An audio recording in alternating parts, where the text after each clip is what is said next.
I offer this morning's event as a kind of commencement ceremony.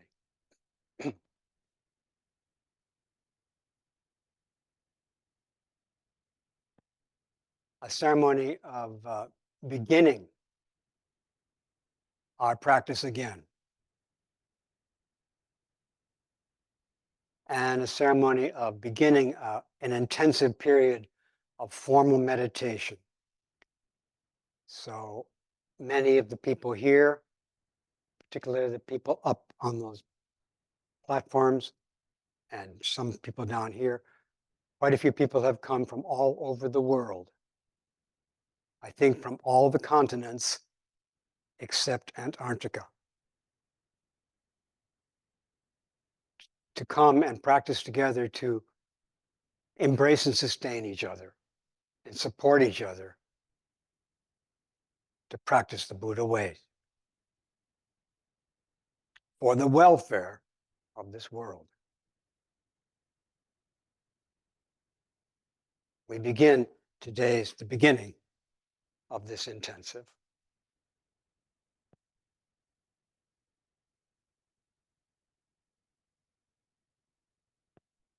We're so fortunate to be able to be mindful and present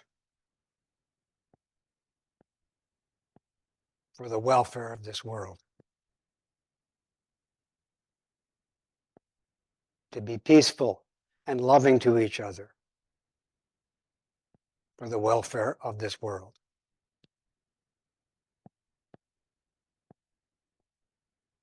Also, as part of this commencement, I want to acknowledge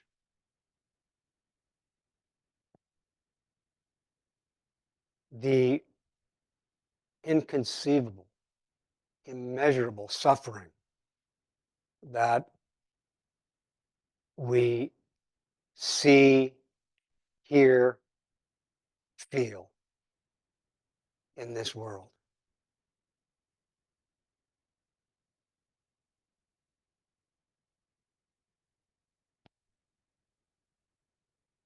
I want to do justice to all this suffering, but I'm not sure I would ever be able to. It is so immeasurable. But I want to acknowledge it as a kind of starting point for our practice, because our practice is for the liberation of all beings, all suffering beings, so we might dwell in peace together. That's what our practice is for. That's what the teaching is for.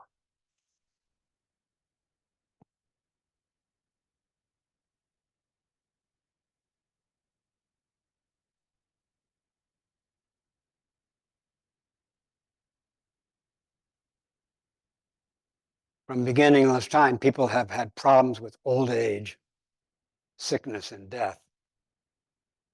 And now we also are concerned with not just death, but the death of species, of mass extinction, of the threat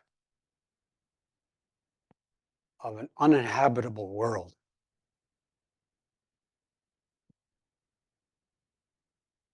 Under these circumstances, I wonder,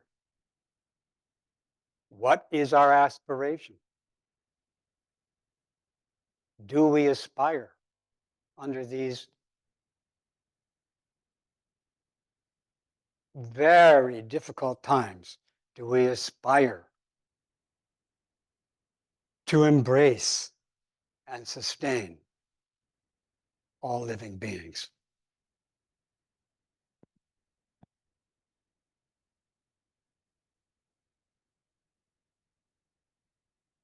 Do we aspire to realize awakening so that we will be able to open up and embrace all beings with great compassion?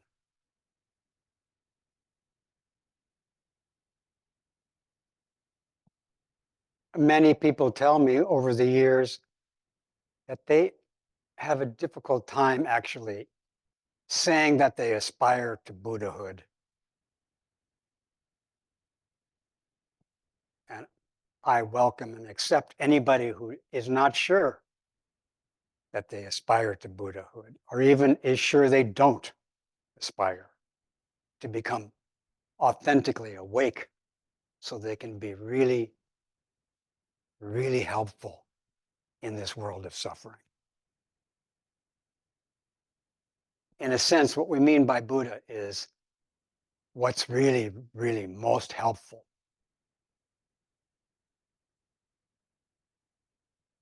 Dare I aspire to it?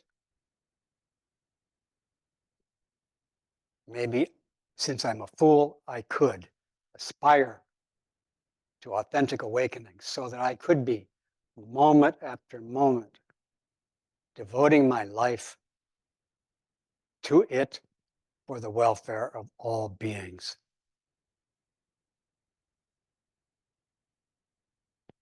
We call people who are maybe this foolish to aspire to Buddhahood for the welfare of this world of suffering.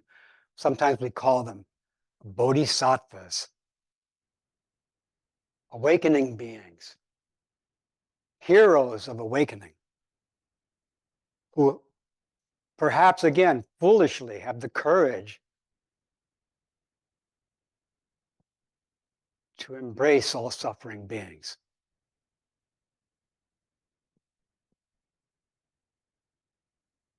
For the sake of awakening,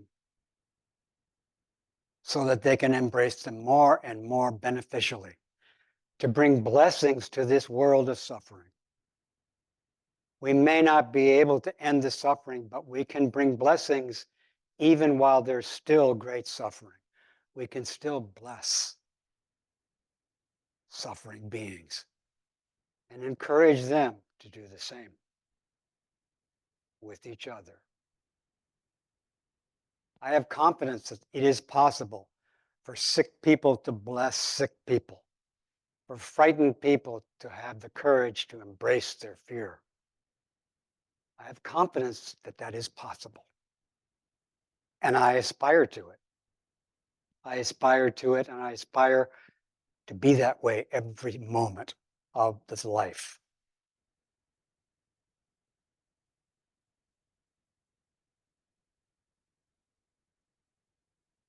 Now, those who do have such perhaps grandiose aspirations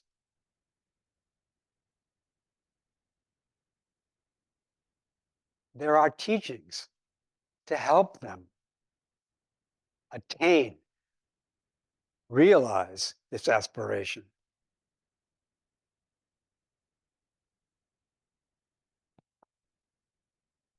And one of the great scriptures which offers teachings to beings who wish to make an effort to free suffering beings so that we can live in peace. One of the great scriptures is called the Flower Adornment Scripture, Avatamsaka Sutra, Huayan Jing.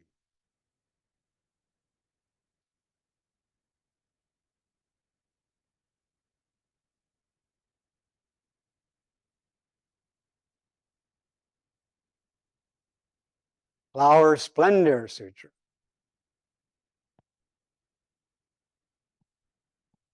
And during this intensive period, we will be exploring this great ocean of teachings.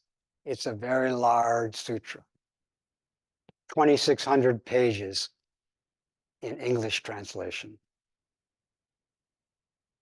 We will, I think,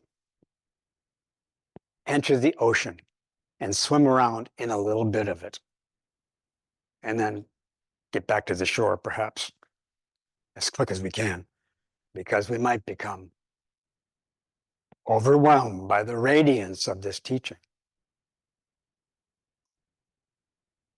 blinded by the light, the wisdom in it.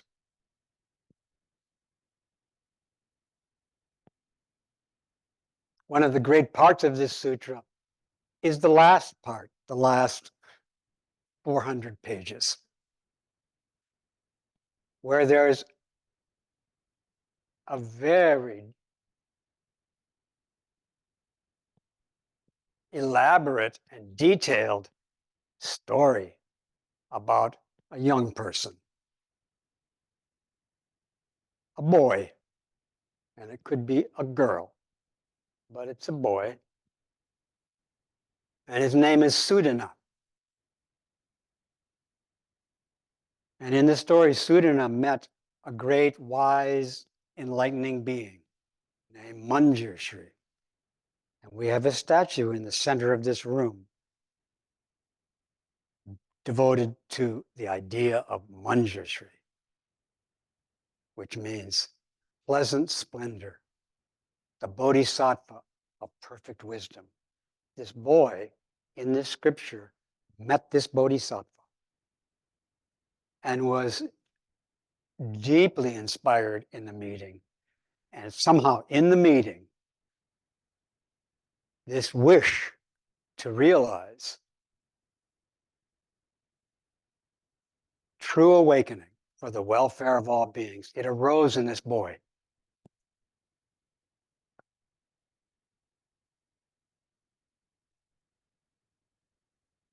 And it can arise in us. Again and again, it can, somehow. And in his case, after it arose, and he was so joyful to have this thought arise in his body and mind, he really wanted then to learn the path, the bodhisattva path, to realize awakening for the welfare of all beings. But he didn't know how to practice the bodhisattva way. And he said so. I really want to practice this way, but I don't know how. He met this great teacher. He had this great aspiration arise in him. He wanted to practice to realize it, but he didn't know how. And the great teacher Manjushri said, go see Megashri.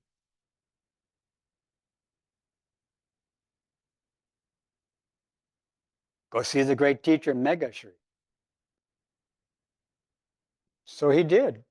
He left the magnificent bodhisattva Manjushri with tears in his eyes, both of separating from Manjushri and joy of what he had awakened in himself in that meeting.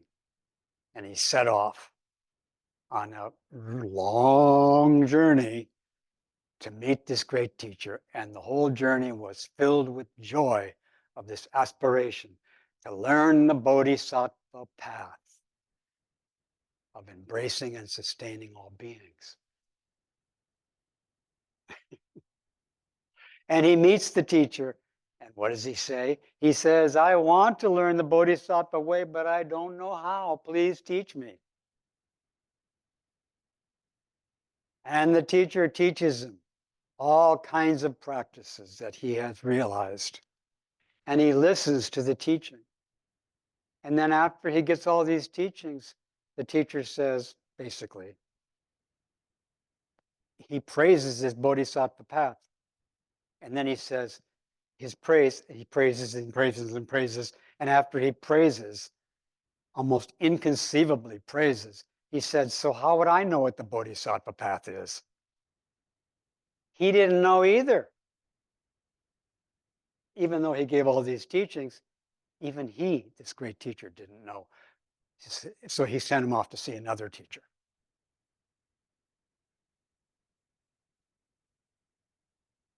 And he goes to see the other teacher and he says, I want to practice the bodhisattva path, but I don't know how. Please teach me. I've been sent here by the great teacher, Megashri. And the teacher gives him all these wonderful concentration practices, all these great liberation practices. And after he finishes, he also praises this path and says, so how would I know what it is? He didn't know either. So he sent him to another teacher. And this happened 50 times.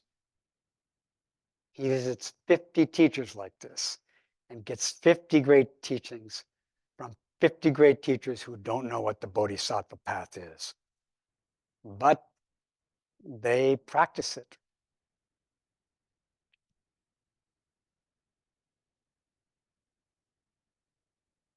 This is a sample of how vast the sutra is. But now I'd like to take a step back from this vast journey that this baby Bodhisattva went on and come back earlier in the sutra, which is the first word of the sutra. The first word of the sutra is thus.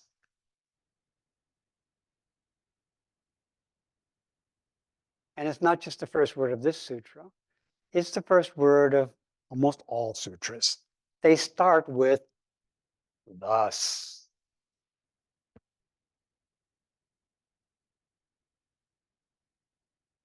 That's the first teaching of the sutras.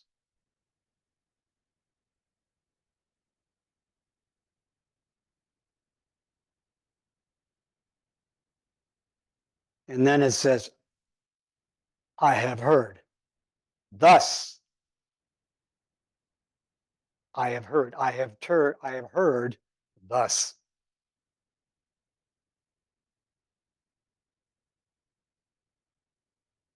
And then it says, at one time. So this sutra is partly saying that we can hear thus. And when we hear thus, we hear it at one time. When we hear the teaching, we hear it at one time. We hear it now. And everything happens at this time when we hear the teaching thus. I just told you a story about this boy who spent like a really long time visiting all these teachers. The beginning of the sutra says, every moment of that journey was at one time. At the same time, it's the beginning of the sutra, thus. So this sutra has everything at the same time and all times.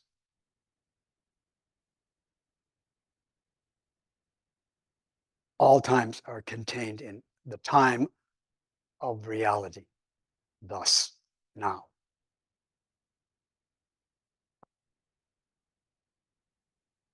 And then to again focus now, concentrate now on thus, now. On page 129 of one of the translations we're studying, it says, clearly observe the Dharma of the King of Dharma. The Dharma of the King of Dharma is thus. For any of you who aren't familiar with the word Dharma, we could also say, clearly observe teaching of the King of Teaching, the Buddha. The teaching of the King of Teaching is thus. The teaching of the Buddha is thus. Thus is the teaching of Buddha. The sutra says that.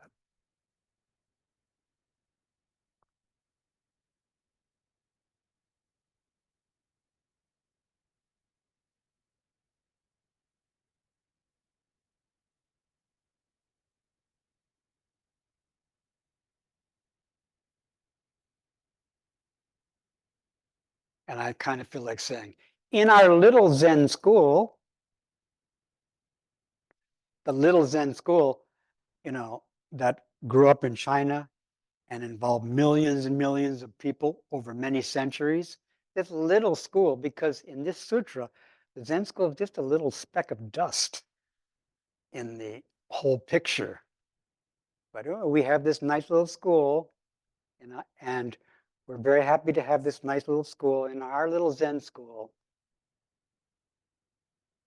which is one of the lineages of the Zen school.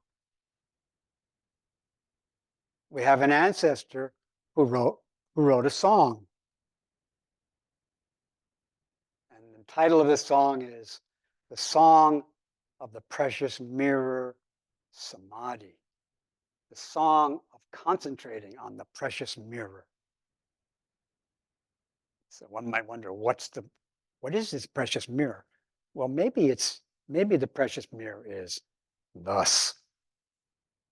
Maybe thus is a precious mirror. And this is a song about concentrating on this mirror. This precious mirror is given in this ancestor, Dongshan Liangje. This ancestor gave this song to us to help us practice the Bodhisattva way. It's for people who have the aspiration to bless all beings in this world. Here's a precious mirror. This might help you. I have a song about it that might help you. What is the song? In English, it goes like this. The teaching of thusness. Oh yeah, the teaching of thusness. And we translate it like this. The teaching of thusness has been intimately transmitted by Buddhas and ancestors. And that's a nice translation. However, I would like to translate it differently for you. Rather than saying the teaching of thusness has been intimately transmitted, I would like to say the teaching of thusness is intimately transmitted. It is intimately transmitted. And again, even say it another way, the teaching of thusness is intimate transmission. The teaching which helps us be of service to this world in a more and more consistent and wholehearted way. This teaching of thusness is an intimate transmission. It is an intimate communion. It is an intimate conversation. It is a conversation to help us do this really hard work of respecting every living being and being devoted to every living being. Even the ones who we think are really harmful.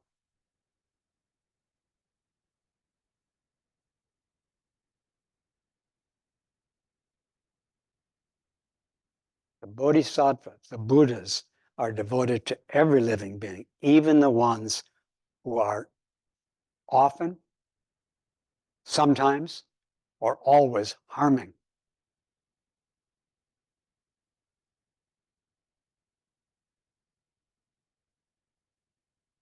The thought occurs to me that somebody might say, I don't want to hear that teaching. I don't want to be devoted to all beings. And that's fine. The Bodhisattvas are devoted to anybody who doesn't want to be a Bodhisattva. They're devoted to all those people. But they do actually want to help everybody embrace and sustain all beings. That's our third pure precept, to be embrace and sustain all living beings. And we have a practice for that. The practice for that is an intimate conversation. And I just want to mention right now, that this conversation is sometimes really difficult. The conversation, which is the transmission of thusness, which is the teaching of the Buddha, which enables people to be awake and helpful. This conversation is sometimes, not always, but sometimes really difficult.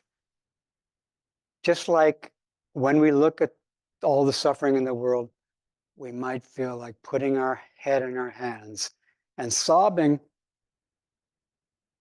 We might feel like, I can't stand it, I give up.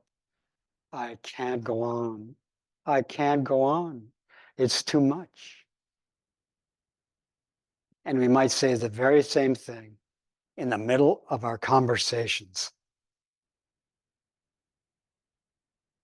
which are where the teaching is transmitted.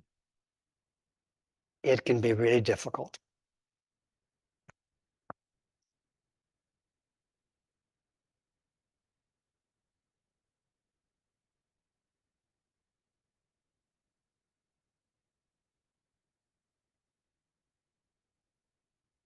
I heard some advice about how to have a conversation, which I thought was nice, which is, this is advice about how to be if you want to have a conversation.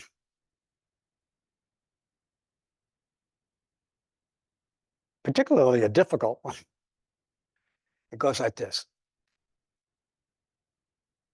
I don't know. Like that boy. I don't know. I need help. Just like that boy. He needed help. He didn't know. He needed help, and he said so. I don't know. I need help.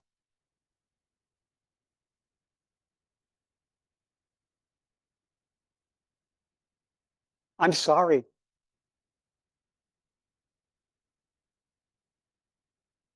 And I'm wrong.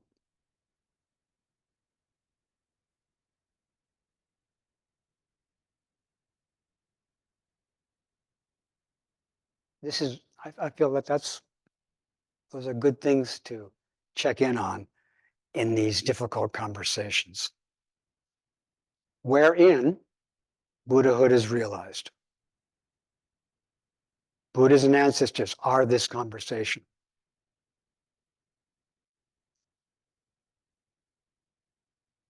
And this conversation can be scary when people frown, when people are afraid, when people are angry with each other or with us, or when we're angry. The conversation can be difficult.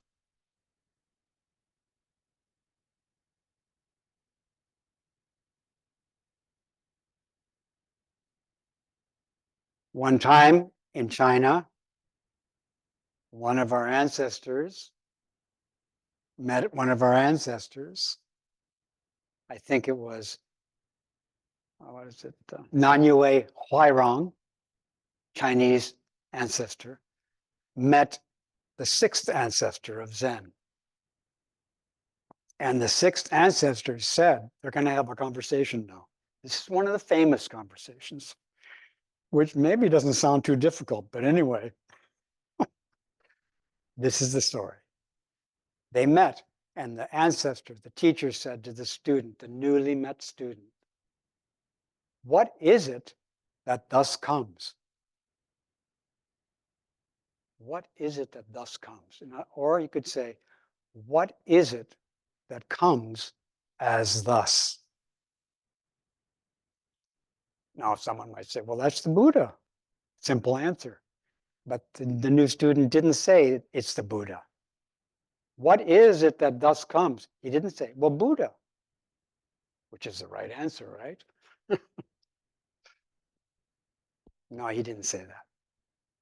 What is it that thus comes? What is it that comes thus? And this new student said, to say that it's this misses the point.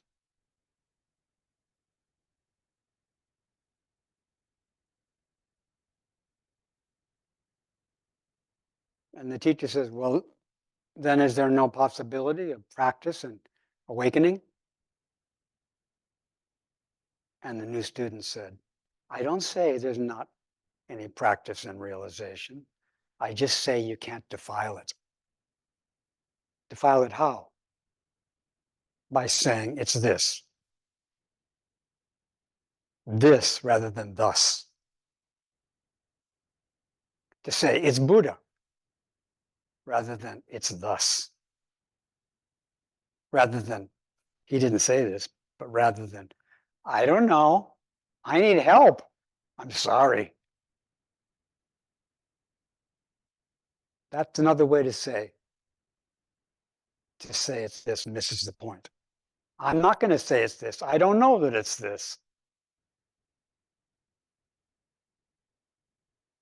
But I do know that this thing, this thusness, and what comes that way cannot be defiled. In other words, you can't separate it. You can't separate between this and that. It cannot be other than thus. Not this, thus. It can't be other than thus. It can't be other than our life. And our life is not just this. Our life is also that, and not this, and not that. Our life is actually thus.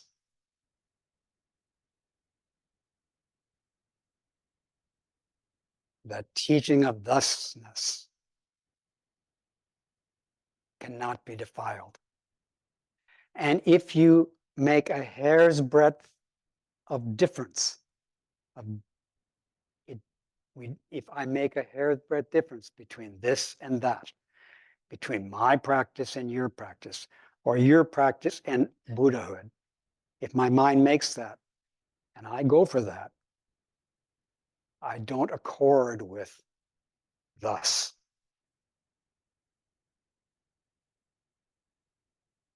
Thus, turning away from it or touching it like this or not this, turning away from it or touching it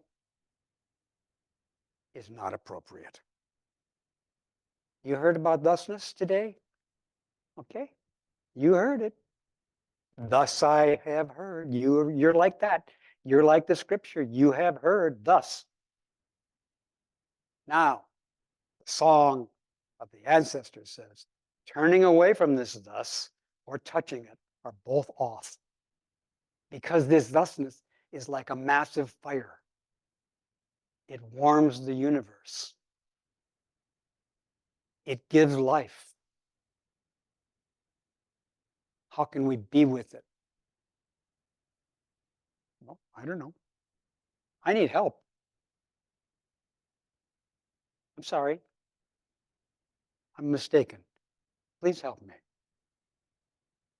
But I'm trying to remember anyway what I don't know about. And we can aspire to this path that nobody knows about. But all Buddhas, even though they didn't know about it, they did aspire to it, and they practiced it, and they realized it. We can realize what we don't know.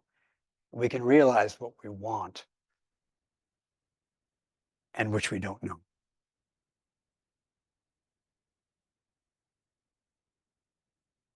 I don't know what it is, and I'm not going to say it's this, but I'm confident it cannot be defiled.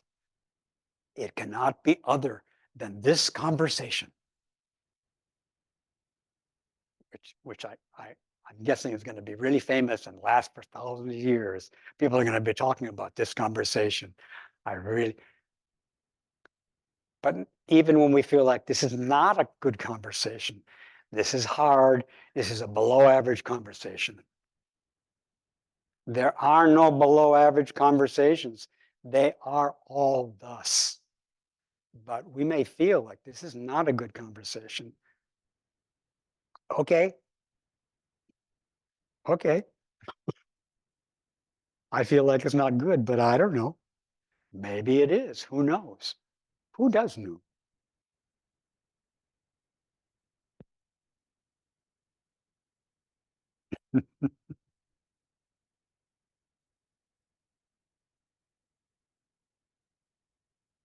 Well, talked pretty long time. So maybe that's enough of this teaching of thusness.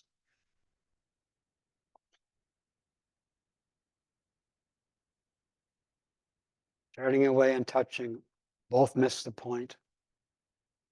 Also, if you're excited, you fall into a pit. So we're also warned, don't get too excited about this teaching, this great teaching. And also, if you hesitate, you'll be sorry. So don't hesitate. Find the place between not hesitating and not jumping into it. Don't touch it. Don't turn away from it. Be thus. Even though I don't know what that is. I'm sorry.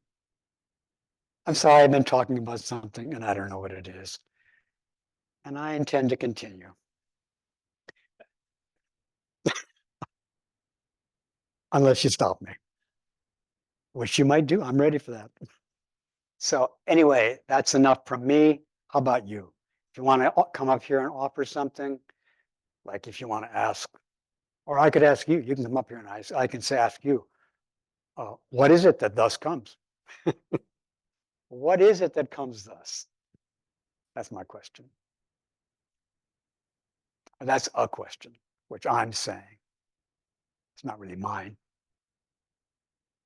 I borrowed it from ancient China. Could you come here, please, Reverend Eno? And stand right there. What is it that thus comes? Thus comes a patchwork monk.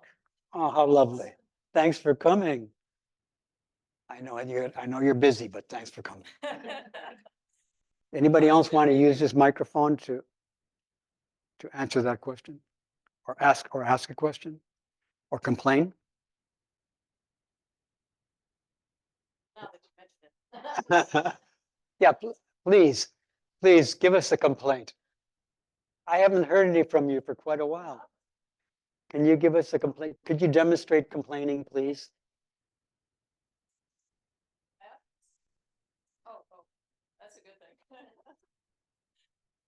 I don't know if I can come up with one for you. A complaint.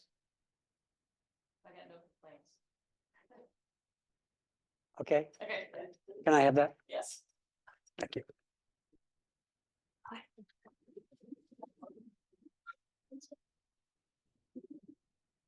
Okay, does anybody else want to come up here and maybe complain, maybe not?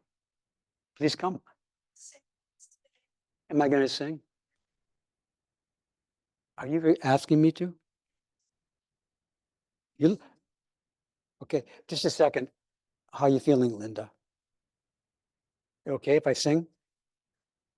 There might still be time for more questions. This is going to be a short one. Okay. This is a song about conversation. Ready? The evening breeze caressed the trees tenderly. The trembling trees embraced the breeze tenderly. I sang. By the way, I thought I was singing before, but maybe not. I was telling you about a song, right? The teaching of thusness has been. Yes. Did you want to say something? I guess I did. I was actually kind of conducting. You're conducting. Yeah, you want to come up and conduct something? Yeah, go. Come on. If you want. Do you want to complain? I can always help if you need a complaint. However, this morning, I'd rather ask you a question. Okay. At the beginning, you spoke of suffering in the world, and you used the formula of old age, sickness, and death, which Yeah. we've heard that sent the Buddha on his home leaving. And it occurred to me that we always refer to suffering in terms of old age, sickness, and death. The Buddha, as far as I know, did not mention in that top list cruelty and violence. Yeah. Did he miss that? I don't think so. Maybe he just that got maybe in his history. Maybe that's the first thing he ran into. But later he ran into cruelty and violence, and he addressed it very nicely. He was friendly to it, like he interacted with mass murderers. Oh, yeah. Yeah. But I think in his history, it was old age, sickness, and death that first shocked him. Nobody was mean to him. He didn't see violence at first. But as he practiced more, he saw violence. He saw his cousin try to kill him. He saw a good person gone insane. He saw crazy, ladies whose whole family was destroyed, go nuts and come to him. He ran into it later, but sort of in terms of his history, that was the first thing that shocked him. So that got some historical precedence. But he did address violence. But anyway, he was only around for a little while, so now we have to complete the story. Yeah, that part really rises up for me. Yeah, yeah. Thank you. Thank you. Can I have that? Thanks. Yes, please come. Please come. Could you please come?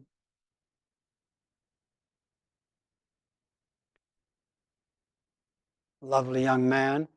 Is your name Suda now? No. So I have a question. Yes. So you mentioned that people that are, you're confident that people that are suffering can be there for other people that are suffering. I am, because I'm a suffering person, and I sometimes can be there for suffering people. I can. And they say, thank you for being with me and holding my hand in this misery. And I'm suffering too. But sometimes when I'm suffering, I can't be there even for my own suffering. So then I can't be there for others. But I sometimes am suffering. And actually, when I open to my own, then I'm better able to open to others. So I do have confidence in that. That partly answers my question, but what I was going to ask was, I've noticed within myself that when I'm going through something, it limits my ability to be there for others in a similar way as I am. Yeah, thank you. When I'm doing better. And I've noticed that in my friends too. And sometimes it's just physical, like I have to do these things, I'm busy, so I can't be there for you. But sometimes it's mental. It's like this thing has happened, and I'm so preoccupied with that I'm not able to give you that mental space. Yeah. And I'm So thank you curious for how that. you think about that. Yeah. So the first thing that came to my mind is, if you're standing there, somebody over here calls for help, and you're barefoot, and the ground is really rough. Before you go to try to help them, it might be good if you put some shoes on. So, in fact, as you start walking, your feet hurt and you stop. You can't go forward because you're in so much pain. Well, in order to help the person over there, it would be good for you to either find a way to be patient with your pain, or put on some shoes. Putting on shoes helps you be patient with this. So there's a wonderful short scripture by the Buddha called the Acrobats. And in this story, the acrobat and the acrobat's apprentice, who's probably his daughter, the acrobat says to his apprentice, now you take care of me and I'll take care of you. And then we can do this difficult thing. And the apprentice says, no, teacher, you've got it backwards. You take care of yourself. And then you can take care of me. So if we're having difficulty, if we want to help other people when we're having difficulty, first take care of ourselves. get our shoes on, settle into our suffering, be mindful of it. Then, knowing that I'm suffering and being at peace with it, then I can help others. But if I skip over my own suffering and try to help others, that skipping over will hobble me or trip me up when I try to help others. Welcome. Thank you for your question. Okay. What time is this supposed to end? In 12 minutes. Okay, come up. We have 12 minutes. I see you, and you can come next. If somebody coming from way in the back, you can come up though, and if you get ready, get in the queue.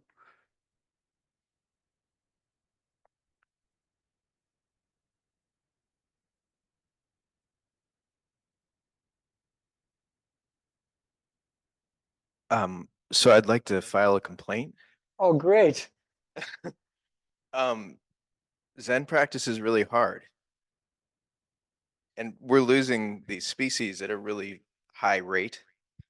And despite the assembled multitudes here, this is a small fraction of the people who I think could be pitching in.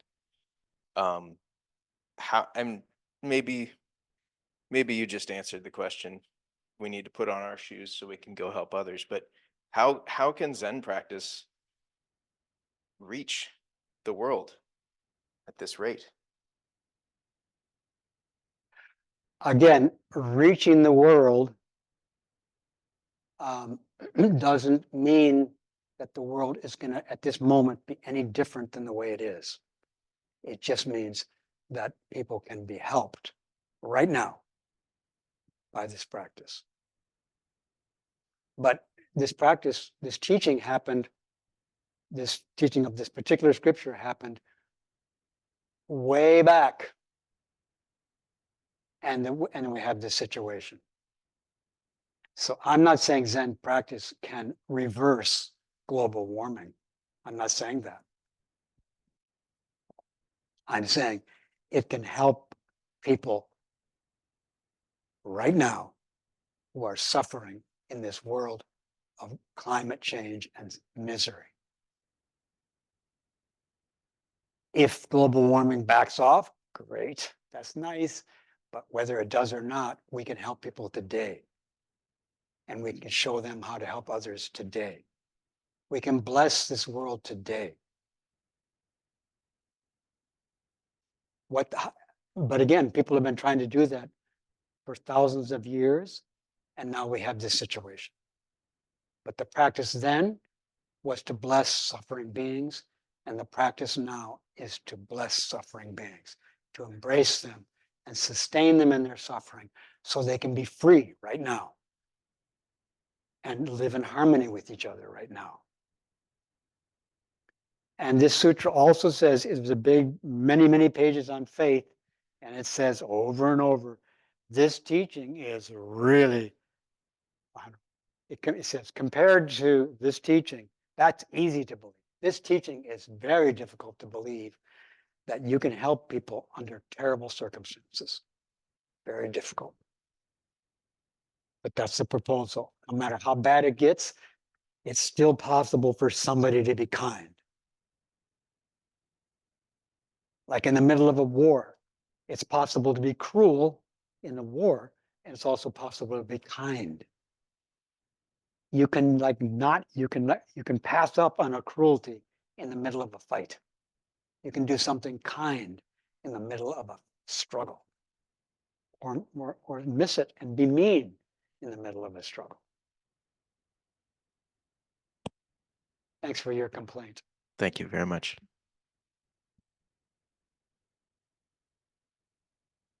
Yes, Reka. I think that person was ahead of you.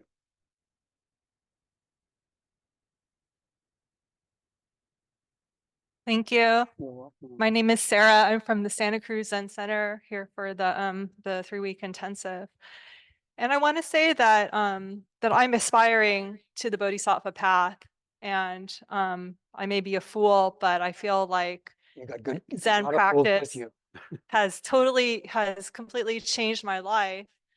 And I do want to say that one thing I've noticed recently is sometimes we're living with people who are not practicing Zen, and sometimes it's difficult to like, how do you walk the Bodhisattva path while at the same time living with people who don't have that aspiration? And I feel like we just have to be there and be honest. And what has helped me recently is I just came to terms with my unwholesome actions. And I said to myself, like, I want to abandon all of this, anything unwholesome. And I had a good talk with my husband, and I explained, this is how I feel, and I'm letting go of this. I don't want to do this, and basically told him, like, I can't be around it. And this helped him to come to terms with some of his unwholesome things. And No. I feel like, being really honest with ourselves and embracing this practice helps us to communicate with others, and then they can see for themselves what they're doing that's causing suffering for themselves and others. And it's amazing. And I just amazing. thank you so much for, It's a conversation. yes, it's a conversation. This is how to transmit the teaching of Thusness. Thank you so much. Thank you. Yes. Please come. You're welcome. Is it okay if I take this to the screen so I can read questions? Yeah. Okay. One person was curious about the word blessing. In the beginning of your talk, you said that we can bless suffering beings, Yes. even if we cannot end their suffering. And what do you mean by blessing? Because in the tradition they grew up in, blessings are done by people in power on Yeah. other people. Right. Yeah. Well, when you bless, you got power when you bless. But anyway, blessing is to be generous. When you meet someone, to be generous towards them is a blessing. To be careful of them, to be gentle, to be respectful is a blessing. Yeah, to listen to them is a blessing. To be patient with your own suffering with them and their suffering with you, to be patient and present is a blessing.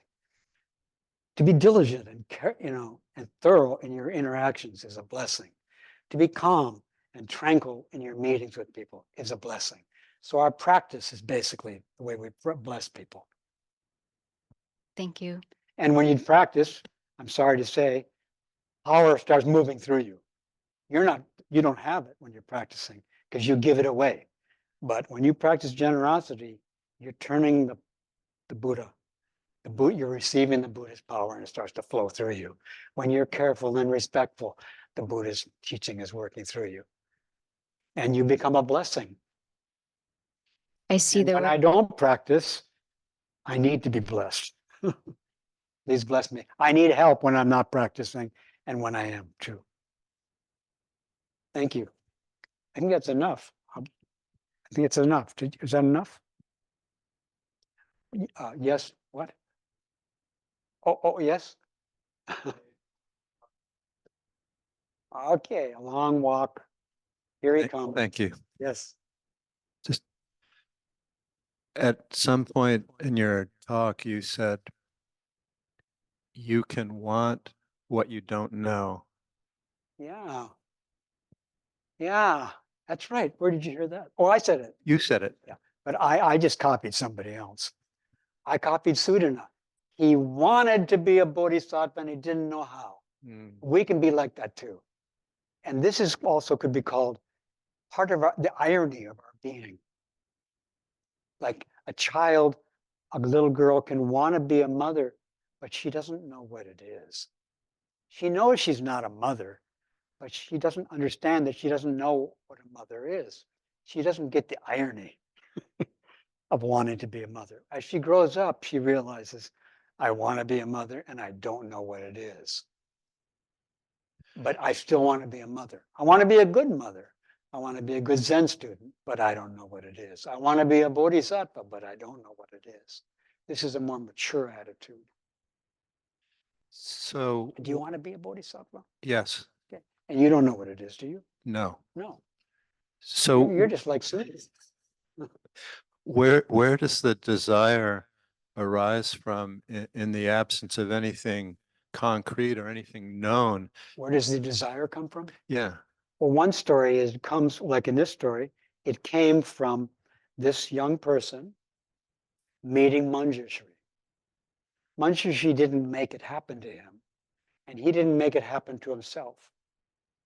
But in his conversation with this bodhisattva of wisdom, in that conversation, this wonderful, joyful wish arose in him to be a bodhisattva. So the wish to be a bodhisattva, the wish to live for the welfare of others, it arises in the conversation, which will realize it. But it first arises not through myself or through others, but through our conversation. It arises through the way things really are. I think I had that conversation at a young age with nature, and that produced a feeling that I couldn't explain. Yeah. And you still can't. But you can talk about it and offer your words. And I can remember it, and it sustains me. You can remember it, yeah, and it sustains you. It sustains you, and and remembering it sustains it. So your job is to remember, and his job is to say thank you. Thank you. Is that enough?